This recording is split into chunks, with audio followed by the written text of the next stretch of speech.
ఎంతో మంది రైతులకు ఉచితంగా అందజేస్తున్న నంద గోకుల్ గోశాల ఇది. ఇక్కడ కనిపిస్తున్న ఈ దేశవాళీ గోవులని గిర్ జాతికి చెందినవి. ఇవి గుజరాత్ మరియు మహారాష్ట్రలోని విదర్భ ప్రాంతాల్లో ఎక్కువగా లభిస్తాయి. దేశంలోని అత్యధిక పాల దిగుబడిచ్చే ఈ గిర్ జాతి ఆవులు రోజుకు 8 నుంచి 12 లీటర్ల పాలను ఇస్తాయి. వీటి నుంచి తయారైన ఉత్పత్తులతోనే పంచగవ్య అందరికీ అందుతుంది.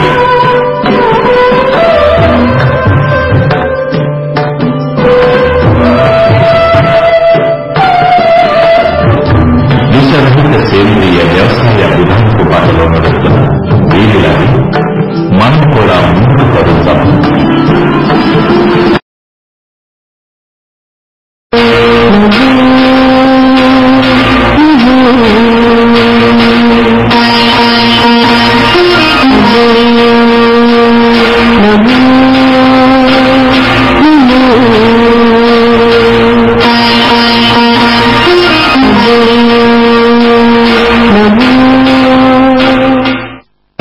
శ్రీ వెంకటేశాయ, జయ శ్రీ అన్నమాచార్యాలు.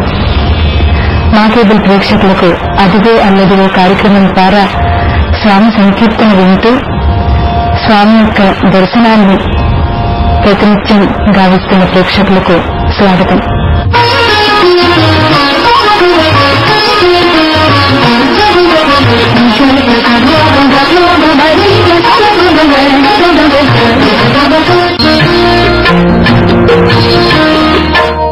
తెలుగు సాహిత్యంలో మనకు ఎంతోమంది కవులు, ఎంతోమంది గేయ రచయితలు, పాట రచయితలు ఎంతోమంది ఉన్నారు. మన తెలుగుకి అఖండమైన ఖ్యాతి సంపాదించిన మహానుభావులు ఎందరో ఉన్నారు. అయితే ఒకానొక సమయంలో కవిత్వం అంటే ఎలా ఉండాలి, గీతాలంటే ఎలా ఉండాలి, సమాసాలతో విద్యను బాగా చదువుకున్న వారికి మాత్రమే అర్థమయ్యేలా ఉండాలా, లేకపోతే పనిపాఠం చేసుకునే ఒక సామాన్యమైన వ్యక్తికి కూడా అర్థమయ్యేలా పాడుకునేలా ఉండాలా, ఏది గొప్ప అనే దాని గురించి చర్చ వచ్చింది.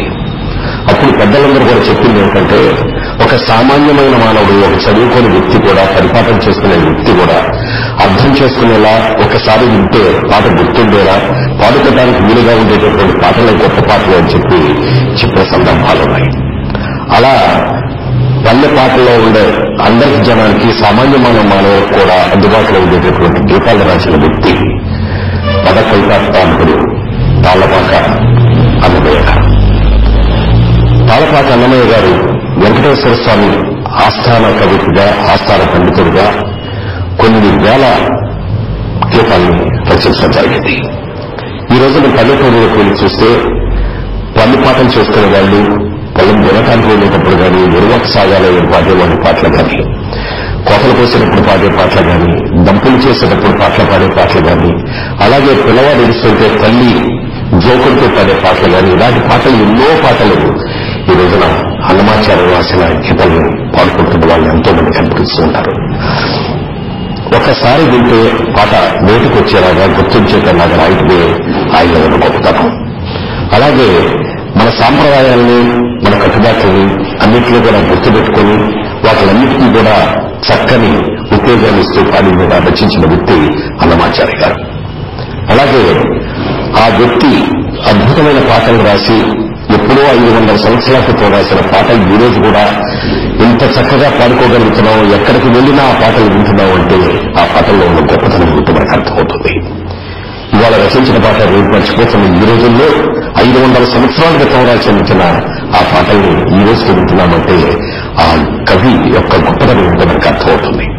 ఆ రోజున మరి శైవులు, వైష్ణవులు అంటూ వాళ్ళలో వాళ్ళు పోట్లాడుకుంటూ, కులాలతో పోట్లాడుకుంటున్న టైంలో కులాలన్నీ ఒకటే, దైవంతా ఒకటే అని చెప్పి ఆయన రచించిన పాటల్లో బ్రహ్మమ్మక్కటే పరబ్రహ్మమ్మక్కటే అన్న ఒక్క పాట చాలు, ఆయన యొక్క గొప్పతనం చాలు చెప్పడానికి.